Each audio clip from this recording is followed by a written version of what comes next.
Bismillahirrahmanirrahim wa sallallahu ala sayyidina Muhammadin wa alihi wa sahbihi wa sallam. Nous allons commencer la troisième vidéo sur le livre du Cheikh Mohammed al-Yaqoubi qui s'intitule donc Refuting ISIS. Nous poursuivons Inch'Allah ta'ala la lecture et la traduction de l'ouvrage du Cheikh al-Yaqoubi sur le groupe État islamique, Daesh, ISIS. Donc c'est la troisième vidéo, Inch'Allah. Nous sommes toujours, j'informe ceux qui viennent d'arriver, puis ceux qui sont un peu impatients aussi, parce qu'il y a eu pas mal de commentaires sur Facebook, de gens qui s'impatientaient, qui voulaient qu'on rentre directement dans le livre, dans les arguments. Donc je réexplique à tout le monde que le livre contient deux préfaces et une introduction. Il ne faut pas s'impatienter, il faut faire les choses calmement, de manière posée, sinon on risque de rater énormément de choses. Si le cheikh a décidé de faire deux préfaces, une préface pour chaque édition et une introduction, c'est qu'il y a une raison. Et dans ses préfaces et dans son introduction, il donne énormément d'informations qui sont très précieuses. Donc ne soyez pas impatients, Inch'Allah, nous allons bientôt rentrer dans le dur du livre, dans les chapitres du livre à proprement parler. Donc là, c'est la troisième vidéo, comme je disais, et nous rentrons dans l'introduction du livre. On a publié deux vidéos sur la chaîne du Cercle Al-Amin et sur le Facebook du Cercle Al-Amin. Et nous sommes donc dans la troisième vidéo. Nous avons fini les deux préfaces. Nous rentrons dans l'introduction du livre. Donc le cheikh Mohammed al-Yaqoubi nous dit que le groupe État islamique, ou ISIS pour les anglophones, ou Daesh pour les francophones, ou ISIL, est peut-être l'ennemi le plus dangereux que l'islam n'a jamais eu. Il a répandu la terreur, il a fait de beaucoup de jeunes des monstres et a donné à certains opportunistes l'impulsion pour attaquer l'islam. Plusieurs facteurs ont contribué à l'émergence de ce groupe. La propagation d'une mentalité d'excommunication chez les jeunes, orgueil, manque de sagesse et de savoir, manque d'éducation spirituelle, l'ignorance qui a gagné du terrain chez les musulmans, la rarification des érudits qui défendent l'islam avec sagesse et modération. La domination d'un discours basé sur la haine plutôt que sur la sagesse, et sur le fanatisme plutôt que sur la tolérance, et le fait que les jeunes se fient à Internet et à la télévision pour apprendre leur religion, plutôt que sur les savants musulmans, les ulama, les érudits, qui sont les premières sources du savoir normalement en islam. Donc là, le shir passe en revue certaines causes qui ont provoqué, qui sont des causes de l'émergence du groupe État islamique, et donc il continue en nous disant qu'un certain nombre de questions lui ont été transmises ces derniers mois, donc lorsque l'État islamique était encore très très actif en Syrie et en Irak. Il a été démantelé en Syrie et en Irak, mais il existe toujours, son idéologie existe toujours, et il est présent sous forme de factions armées dans différents pays. Donc on a envoyé au Shir énormément de questions à propos du groupe État islamique, et les questions sont les suivantes. Il a résumé un petit peu, il a dit qu'en gros les questions qui reviennent très souvent, c'est les questions suivantes. Première question, la déclaration d'un califat par l'État islamique est-elle valide d'un point de vue juridique islamique, c'est-à-dire du point de vue du droit musulman? Le serment d'allégeance à ce prétendu calife Abu Bakr al-Baghdadi est-il contraignant du point de vue juridique en islam? Que dit l'islam sur le fait de rejoindre l'État islamique? Est-il permis de tuer des citoyens ou des visiteurs non musulmans? La mise en esclavage des Yézidis est-elle permise en islam? La mise en œuvre ou l'application ou l'exécution de sanctions ou de peines islamiques est-elle autorisée en temps de guerre ou d'anarchie?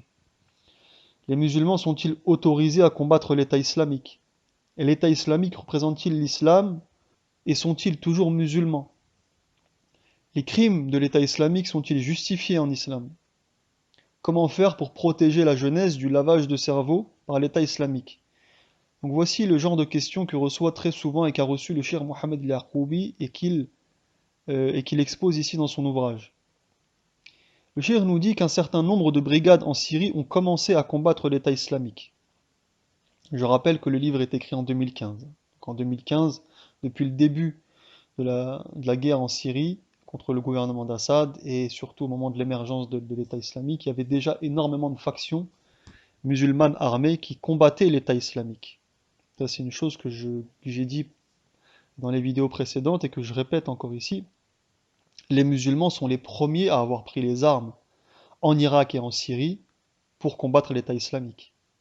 Bien avant les Occidentaux, bien avant les États-Unis, la Russie et les pays, et les pays occidentaux, pardon. Donc le Shir le rappelle qu'un certain nombre de brigades en Syrie ont commencé à combattre l'État islamique, ce qui les a détournés du combat contre le régime d'Assad. Bien sûr, le combat contre l'État islamique a fait que énormément de forces ont été concentrées dans l'effort de combat contre Daesh, et donc ça a détourné énormément de groupes du combat contre Assad, contre le régime syrien d'Assad. C'est pour ça que certaines personnes, certains analystes ont prétendu que l'État islamique est un groupe qui a été monté de toutes pièces par le régime d'Assad pour détourner les forces qui étaient dirigées contre le régime. Ça, c'est une théorie qui circule beaucoup et qui a beaucoup circulé. Alors, je ne dis pas que je suis pour ou contre cette théorie, je ne donne pas mon avis et le shir ne donne pas son avis là-dessus. Mais c'est une théorie qui existe. Donc, le shir nous dit que un certain nombre de nations musulmanes ont déclaré la guerre à l'État islamique. Les combattants en Syrie et les autres nations arabes se sont enquéris de savoir si celui qui meurt dans ces batailles meurt en martyr. Donc, dans ces batailles face à l'État islamique, meurt en martyr. Le shir nous dit que les citations qu'il fournit à partir des propos du prophète Mohammed sallallahu alayhi wa sallam prouvent clairement que ces derniers sont des martyrs. C'est-à-dire les gens, les combattants en Syrie, qui sont morts dans les batailles face à l'État islamique. Pour le shir al-Ya'qoubi, ce sont des martyrs. Et il dit qu'il fournira des preuves, des citations du prophète Mohammed sallallahu alayhi wa sallam qui prouvent clairement cela. Le shir nous dit qu'il réfute dans ce livre la position qui consiste à dire que ceux qui sont tués en combattant l'État islamique ne sont pas des martyrs. Pour lui, ce sont des martyrs. Il ajoute que de plus, les musulmans ont besoin de réponses quant à la position de l'islam sunnite, donc de l'islam majoritaire, quant aux actes de l'État islamique. Le shir nous explique que la catégorisation de l'État islamique de Daesh comme musulmans sunnites est fausse. Les gens ont besoin que les choses soient clarifiées. Ce besoin de clarification est intensifié par le fait qu'un nombre de médias ou d'exutoires médiatiques, comme Fox News par exemple, la chaîne américaine, ont mesuré l'opportunité de promouvoir, de mettre en avant une fausse équivalence entre l'idéologie de Daesh et la position des musulmans mainstream, et de faire croire donc que la pensée des musulmans du quotidien est celle de l'État islamique. Beaucoup de chaînes médiatiques ont sauté sur cette occasion, sur ce prétexte de l'État islamique pour faire croire, pour propager l'idée que la pensée des musulmans du quotidien, des musulmans qui existent dans le monde, et celle de l'État islamique sont les mêmes. De faire croire à une confusion entre l'islam sunnite majoritaire et l'État islamique. Que, en gros, là c'est moi qui commente, que tous les musulmans ont la même idéologie que l'État islamique, les mêmes positions, les mêmes idées, etc. Donc le shir continue, ces médias ont extrait des fatwas, des positions et des crimes de l'État islamique, de la matière pour faire monter la peur de l'islam dans le cœur de leurs spectateurs occidentaux. À un moment où le cours de la pensée islamique modérée ou équilibrée monte en Occident et où ceux qui entrent dans la foi augmentent également. Donc là, le shir nous dit quoi? Je vais reformuler. Il nous dit que ces chaînes-là, ou ces organes médiatiques, ont utilisé des fatwas de l'État islamique, des positions, des crimes, des actes de l'État islamique. Ils ont utilisé ça comme matière pour faire monter la peur de l'islam, pour faire peur aux gens vis-à-vis de l'islam. Il parle surtout des spectateurs occidentaux. Et il dit que cela a lieu exactement à un moment où le cours de la pensée islamique équilibré, ou modéré, monte en Occident, et de plus en plus majoritaire en Occident, et où ceux qui entrent dans la foi augmentent également. Il y a une sorte de rapport entre les deux. Plus les musulmans sont dans un islam qui est équilibré, ou un islam qui est en phase avec l'islam des quatre écoles, l'islam mainstream, l'islam traditionnel on va dire, plus il y a de non-musulmans qui rentrent dans l'islam, et plus il y a cette tentative de faire croire, de faire peur aux occidentaux, faire croire que l'islam est et l'État islamique, c'est la même chose. Par responsabilité à expliquer la loi de Dieu Tout-Puissant et à cause de la gravité du sujet, le cheikh a donc écrit ce livre et en a fait une fatwa détaillée, expliquant le jugement légal de combattre l'État islamique, prouvant qu'ils sont des khawarij, que les combattants de l'État islamique sont des khawarij, ou des déviants, et qu'ils sont en dehors du giron de l'islam. Il conclut que les combattre est nécessaire. Donc là, c'est une prise de position très très claire du cheikh Mohammed al-Yaqoubi. Le cheikh rajoute qu'à travers des arguments et des preuves systématiquement construits, il arrive aux conclusions suivantes. Premièrement, les prétentions de l'État islamique à un califat sont nulles et vides, et leur déclaration d'un califat n'a pas de conséquences légales, et cela ne leur donne pas le statut d'un État légal. Plutôt, ils devraient être traités comme un groupe de voyous. Deuxièmement, les attaques contre les civils, contre des civils et des lieux de culte dans le monde musulman sont des crimes. Et les responsables d'attentats suicides à la bombe qui commettent ces crimes ne sont pas des martyrs. Troisièmement, le serment d'allégeance au calife prétendu, Abu Bakr al-Baghdadi, n'est pas contraignant religieusement. Le cheikh nous dit n'est pas contraignant, là c'est moi qui ajoute, n'est pas contraignant, je pense qu'il parle de religieusement. Qu'il n'y a aucune obligation à faire allégeance à Abu Bakr al-Baghdadi du point de vue du droit musulman, du point de vue religieux. Quatrièmement, rejoindre l'État islamique est interdit et est un crime contre Dieu et contredit l'islam.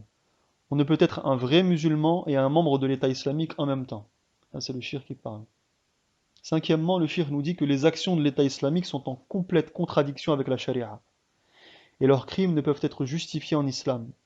Les enseignements de l'islam interdisent clairement le fait de tuer des femmes, des enfants et des civils et interdit la torture et le fait de brûler. Là, je pense que le shir parle de brûler les gens. En rapport avec les gens qui ont été brûlés, je pense, par l'État islamique. Donc le fait de brûler les gens, je pense que le shir ici parle de ça, est interdit en islam. Le shir ajoute qu'il est interdit de tuer des citoyens ou des visiteurs non musulmans, car ils sont sous contrat et protégés. Les musulmans vivant dans n'importe quel pays non musulman doivent se conformer aux lois et à la réglementation ou aux règles. Huitièmement, le shir nous dit que mettre les yézidis en esclavage est un acte de perfidie ou de traîtrise. Donc là, il utilise un terme, on peut traduire par perfidie ou traîtrise. C'est un acte mauvais, quoi.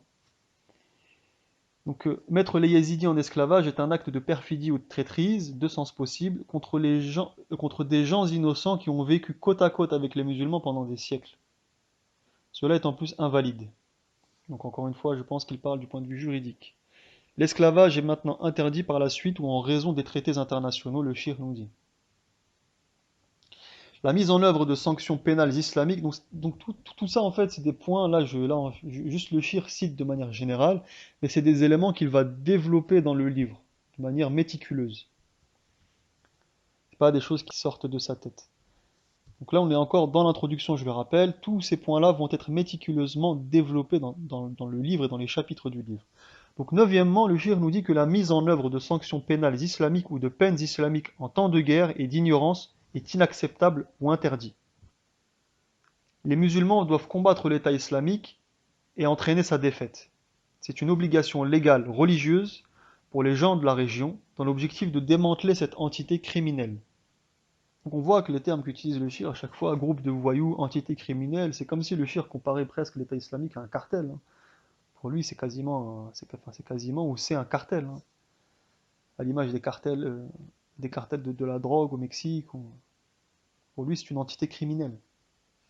Onzièmement, l'État islamique ne représente pas l'islam sunnite, et par leurs croyances déviantes, ils sont d'ores et déjà en dehors de l'islam. Douzièmement, le shir nous dit, afin de protéger notre jeunesse de l'idéologie de l'État islamique, nous avons besoin de diffuser l'islam du juste milieu. Pas d'idées séculières ou laïques ou dépourvues ou dépouillées du sacré. Anti-religieuses, on pourrait dire. Donc là, le shir, il précise une chose qui est très importante, qu'il ne faut pas passer d'un extrême à un autre. L'idée ici est de ne pas aller à l'extrême inverse, qui est une mentalité qui consiste à se débarrasser de la religion à cause des bêtises de certains religieux. Comme on dirait dans l'expression « jeter le bébé avec l'eau du bain ». Cela est aussi idiot que de jeter la science à la poubelle parce que certains scientifiques se trompent ou disent des bêtises.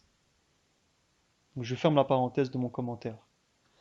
Le shir nous dit remplacer l'idéologie de l'État islamique par du sécularisme ou de l'anti-religion engendrera ou engendre plus d'extrémisme.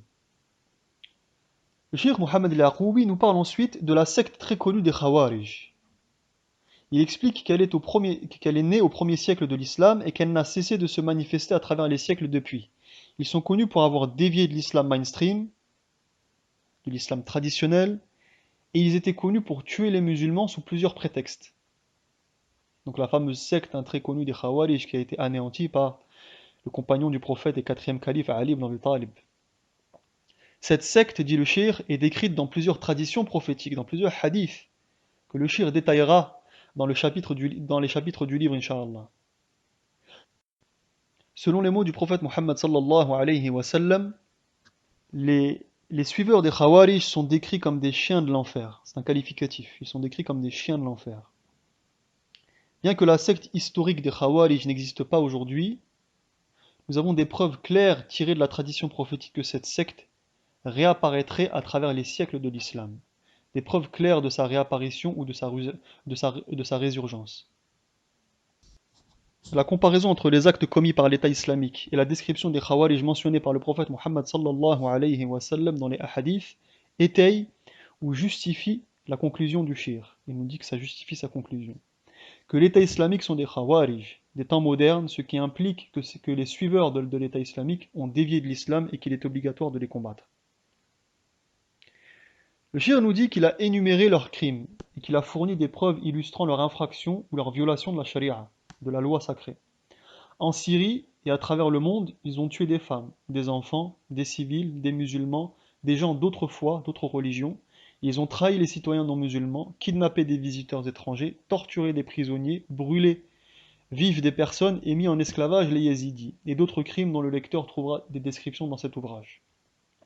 La question de savoir si l'État islamique sont oui ou non musulmans est également discutée dans le livre avec des citations de propos de savants musulmans sur le statut de non-musulmans des Khawarij.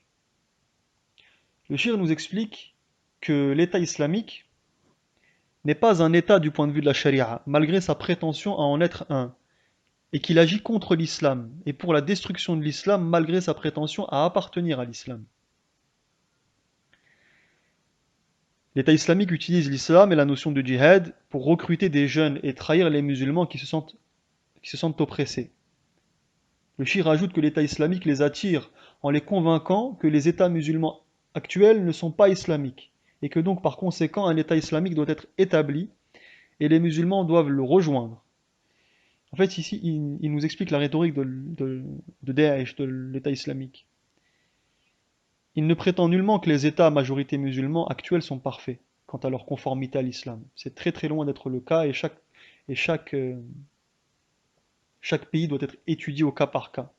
La Turquie n'est pas la Tunisie, le Maroc ou la Syrie ne sont pas l'Indonésie, etc.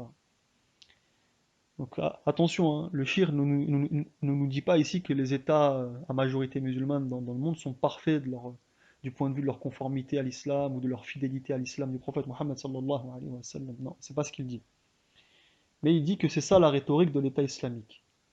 Que, qu'en gros les États musulmans actuels ne sont pas islamiques ou ont complètement trahi l'islam et que donc par conséquent il faut établir un vrai État islamique et que eux sont le vrai État islamique pur, fidèle au prophète Mohammed sallallahu alayhi wa sallam. Il nous explique un peu la mécanique de la rhétorique de Daesh. Donc je ferme la parenthèse. Le shir nous explique que les gens de l'État islamique vivent dans un monde d'illusions, croyant qu'un miracle les rendra victorieux. Pour cela, ils sont heureux de déstabiliser la région, de déchirer la Syrie et l'Irak, de tirer les USA dans une intervention militaire et de provoquer l'Iran. En combattant le monde entier, ils ont un but sous-jacent que nous ne devrions pas laisser advenir, c'est de provoquer l'Occident contre le monde musulman, pour donner une légitimité à leur combat et fournir un prétexte aux musulmans, à bout, de joindre leur cause. J'ouvre une parenthèse, c'était un peu la stratégie de certains idéologues de Al-Qaïda, d'attirer les non-musulmans en terre d'islam. Donc il nous dit, je répète, en combattant le monde entier, l'État islamique ont un but sous-jacent que nous ne devrions pas laisser advenir. C'est de provoquer l'Occident contre le monde musulman, pour donner une légitimité à leur combat et fournir un prétexte aux musulmans qui sont à bout de joindre leur cause. Le shir nous dit que beaucoup de gouvernements occidentaux ont été conscients de ce fait, comme cela a été vu dans les propos des experts politiques, de certains experts politiques et d'officiels de haut niveau. Le shir rappelle la manière dont Al-Qaïda et d'autres groupes ont rallié le drapeau de l'État islamique pour faire face à la guerre de la croix ou la guerre des croisés, menée contre eux. On continuera, Inch'Allah, la traduction du livre dans une quatrième vidéo, Inch'Allah ta'ala. Je vous demande, je vous rappelle de liker au maximum, de partager au maximum cette série de vidéos qui est extrêmement importante et à vos familles, à votre entourage, sur Internet, etc. Et en espérant que cela vous a été utile, Inch'Allah ta'ala.